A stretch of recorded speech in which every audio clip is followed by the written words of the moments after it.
Good morning. ప్రభువైన యేసయ్య పరిశుద్ధ నామములో అందరికీ శుభాలు. ఈరోజు మన అనుదిన ఆత్మీయ ఆహారంగా ప్రసంగి గ్రంథం నుండి 9వ అధ్యాయము 18వ వచనాన్ని ధ్యానించుకుందాం. యుద్ధాయుధముల కంటే జ్ఞానము శ్రేష్టము, ఒక పాపాత్ముడు అనేకమైన మంచి పనులను చెరుపును. చదవబడిన వాక్యంలో యుద్ధాయుధముల కంటే జ్ఞానమే శ్రేష్టమట. ఒక్క పాపాత్ముడు ఉంటే ఎన్నో మంచి పనులు, అనేకమైన మంచి పనులను చెరిపేస్తాడట. ఇక్కడ ఒక జ్ఞాని గురించి, ఒక పాపాత్ముడు గురించి రాయబడి ఉంది. మన కుటుంబంలో కానీ, సంఘంలో కానీ, సమాజంలో కానీ, మనం పనిచేయుచున్న చోట, మన గ్రూప్లో కానీ ఒక తెలివైన వాడు ఉంటే ఎంత మేలుకరమో, ఒక పాపి అనగా దుష్ట హృదయం కలిగిన వాడు, ఇతరులకు హాని చేసేవాడు, అభ్యంతరాలు కలిగించేవాడు, నష్టాన్ని తెచ్చేవాడు ఒకడు, ఇద్దరూ కూడా ఆ గ్రూప్లో ఉంటే ఆ గ్రూప్ ఎలా ఉంటుంది అని ఒకసారి ఆలోచన చేద్దాం. ముందు జ్ఞాని అయిన వాడు ఉంటే లాభం ఏంటి అంటే, యుద్ధాయుధాల కంటే జ్ఞాని మనతో పాటు ఉండడం మంచిది. యుద్ధాయుధాలు అంటే కర్ర, కత్తి, గన్ను, రకరకాలు. ఇటువంటి ఆయుధాల కంటే ఒక జ్ఞాని, ఒక తెలివైన వాడు, ఒక బుద్ధి కలిగిన వాడు ఉండడం మనకి మేలుకరము అని మహాజ్ఞాని సొలొమోను అన్నాడు. ఎందుకంటే బలము కంటే బుద్ధే గొప్పది. ఆడిని చంపుతా, నీడిని చంపుతానని హింస కంటే వివేకముతో ఆలోచించేవాడే గొప్పోడు. కాబట్టి బలమా బుద్ధా అంటే బుద్ధికే ఓటేయాలి. బలవంతుడు కావాలా, జ్ఞానవంతుడు కావాలంటే ఆ జ్ఞానవంతుడే కావాలనాలి. ఎందుకని? ఆయుధాల కంటే ఆలోచన శక్తి కలిగింది. బలము కంటే బుద్ధి ఎంత గొప్పదో, ఆయుధాల కంటే ఆలోచన అంత గొప్పది. ఎలా చెప్తున్నారండి అంటారేమో. ఒక బైబిల్లో జరిగిన మనందరికీ తెలిసిన స్టోరీ, దావీదు గొలియాతు కథ జ్ఞాపకం చేసుకుందాం. దావీదు గొలియాతు ఇద్దరు యుద్ధానికి వెళ్ళారు. గొలియాతు ఎన్ని యుద్ధాయుధాలతో వెళ్ళాడో బైబిల్లో చాలా చక్కగా వివరింపబడింది. అతడి యొక్క బల్యం ఎంత బరువు, అతడి కత్తి ఎంత పెద్దది, అతడి పర్సనాలిటీ ఏంటి, ఆడి యుద్ధ కవచం ఏంటి, అంత చాలా యుద్ధాయుధాలతో వెళ్ళాడు. కానీ దావీదు ఎటువంటి యుద్ధాయుధాలు, కర్ర కాదు కదా, చిన్న చాకు పట్టుకెళ్ళా. సింపుల్గా గొర్రెల కాపర్లు మరియు ఆ ఒడిసెల తీసుకుని ఎలాగైతే గొర్రెల దుడ్డు కర్రతో ఉంటారో అలాగే వెళ్ళాడు. భక్తుడైన దావీదుకి దైవికమైన ఆలోచన ఉంది. మహాబలవంతుడైనటువంటి గొలియాతుకి ఆలోచన లేదు, కానీ ఆయుధాలు ఉన్నాయి. స్టోరీ మనకు తెలుసు. సింపుల్గా రాయి తీసి ఆ ఒడిసెలు వేసి కొట్టాడు. కరెక్ట్గా బుర్రని టార్గెట్ చేశాడు. తలకు తగిలింది, కింద పడిపోయాడు. చచ్చిపోలేదు.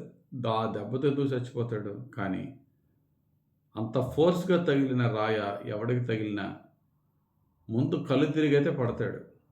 దావీదు ఆలోచన ఏంటంటే, నా దగ్గర కత్తి లేదు, ఆయుధం లేదు, గట్టిగా ఒక రాయి దెబ్బతో కొడితే వాడి కింద పడతాడు, ఆడి కత్తితో వాడినే నరుగుదామని చెప్పి వెళ్ళాడు. అద్భుతంగా ఆ యొక్క ఆలోచన ఫలించింది. ఇన్ని ఆయుధాలు తీసుకున్న గొలియాతు చేతకాని వాడిగా చచ్చాడు. ఏ ఆయుధాలు లేని ఆలోచన కలిగిన దావీదు అద్భుతంగా గొలియాతుని జయించాడు. దీన్ని బట్టి మనకు అర్థమవుతుంది, ఆయుధం గొప్పదా, ఆలోచన గొప్పదా, బలము గొప్పదా, బుద్ధి గొప్పదా. అయితే ఈ బుద్ధి కలిగితే ఎంత గొప్ప విజయం పొందొచ్చు. కానీ అదే గ్రూప్లో ఒక బుద్ధిమంతుడితో పాటు ఒక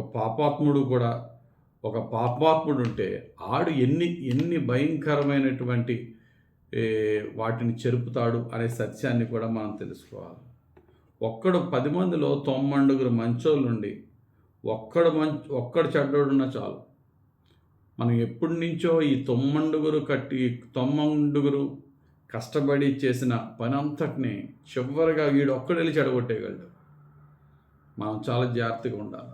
మన కుటుంబాల్లో కానీ, మన గ్రూప్లో కానీ వాడెవడో ఆ చీడ పురుగు వాడిని ఐడెంటిఫై చేయగలిగితే, జ్ఞానము కలిగి గొప్ప వాటిని సంపాదించే కంటే అదే జ్ఞానంతో ఎవడి వల్ల అభ్యంతరాలు వస్తున్నాయి, ఎవడి వల్ల ప్రాబ్లమ్స్ వస్తున్నాయని వాడిని ఐడెంటిఫై చేసి వాడిని తప్పించగలిగితే అంతకన్నా బెస్ట్ ఎగ్జాంపుల్ చెప్తున్నాను. ఇశ్రాయేలీలు మహాబలవంతులై యెరికో పట్టణాన్ని జయించారు. వాస్తవానికి వాళ్ళ బలము కాదు, దేవుని మహాకృప వారి మీద ఉంది. మహాబలమైన పట్టణాన్ని, యెరికో పట్టణాన్ని జయించారు. చాలా కాన్ఫిడెన్స్ వచ్చింది. ప్రక్కనే హాయి అనే చిన్న పట్టణం ఉంది. ఆ హాయి పట్టణాన్ని తుక్కు కింద అంతమంది ఎందుకు, మేమే ఒక 3,000 మంది వెళ్ళి జయించేద్దాం అనుకున్నారు. కానీ వాళ్ళ చేతిలో తుక్కు కింద ఓడిపోయారు. దానికి కారణం చాలా స్పష్టంగా, ఇశ్రాయేలులో ఒక పాపాత్ముడు ఉన్నాడు. వాడి పేరు ఆకాన్. యెరికో పట్టణం శాపగ్రస్తమైన పట్టణం. అందులో శాపగ్రస్తమైంది అంతా. ఏ వస్తువు తీసుకోవద్దని దేవుని ఆజ్ఞ వచ్చినా ఈ పాపాత్ముడు వెళ్ళి తీసుకోవద్దన్న వస్తువులు తీసుకుని దాచుకుని ఇశ్రాయేలు యొక్క సమస్తమైనటువంటి ప్రజలందరి మీదకి దేవుని కోపాన్ని, శాపాన్ని తెచ్చాడు. వాడి వల్ల యుద్ధంలో ఓటమి వచ్చింది. కొంతమంది చనిపోయారు. కుటుంబాలు రాత్రంతా రోదించి యెహోషువ లాంటి వాడు బట్టలు చింపుకుని ప్రభు పాదాల దగ్గర కన్నీరు కార్చాడు. ఇంత గొప్ప విజయం వెనకాతల అంత భయంకరమైన ఓటమి కారణం ఏంటి? బుద్ధిమంతులు లేరా? ఉన్నారు. బలవంతులు లేరా? ఉన్నారు. అందరూ ఉన్నారు. కానీ అందరితో పాటు ఓ పనికిమాలుడు ఉన్నాడు, ఓ పాపాత్ముడు ఉన్నాడు.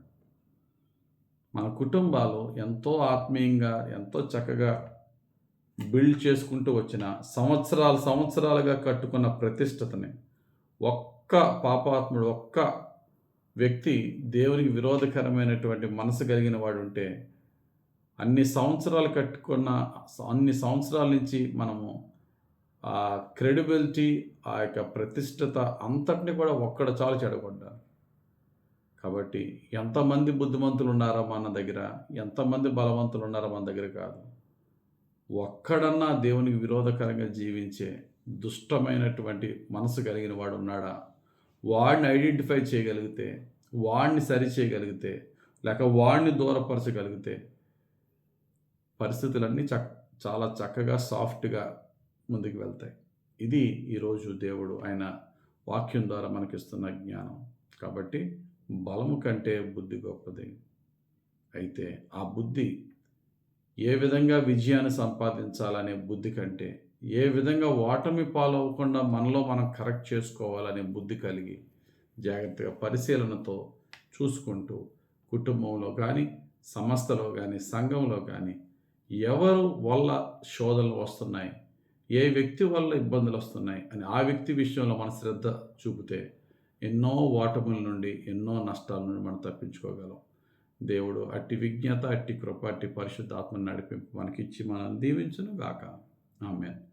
పరిశుద్ధుడా, ప్రేమ కలిగిన తండ్రి, నీకు వందనాలు. ఈరోజు మాకు ఇచ్చిన ఈ వాక్యము మా జీవితాల్లో రక్షణ వాక్యంగా మార్చండి. నేను బుద్ధితో, జ్ఞానముతో అయ్యా, మేము బలాల వైపు చూడకుండా మా బలహీనతల వైపు చూసి మా బలహీనతలను సరిచేసుకోగలిగే విజ్ఞత దయచేయమని అయ్యా, మూర్ఖంగా బుద్ధిహీనులతో ముందుకు వెళ్లకుండా వివేకముతో బుద్ధిహీనులను తొలగించి అయ్యా, నష్టము నుండి తప్పించుకునే నీ కృప మాకు దయచేయమని యేసుక్రీస్తు ప్రభు పేరట ప్రార్థించి వేడుకొంచున్నాం తండ్రి. ఆమేన్. తండ్రి యొక్కయు, కుమారుని యొక్కయు, పరిశుద్ధాత్మ దేవుని అభిషేకం హెచ్చుగా మనలను అభిషేకించి నడిపించి దీవించును గాక. ఆమేన్. God bless you. Have a very blessed day.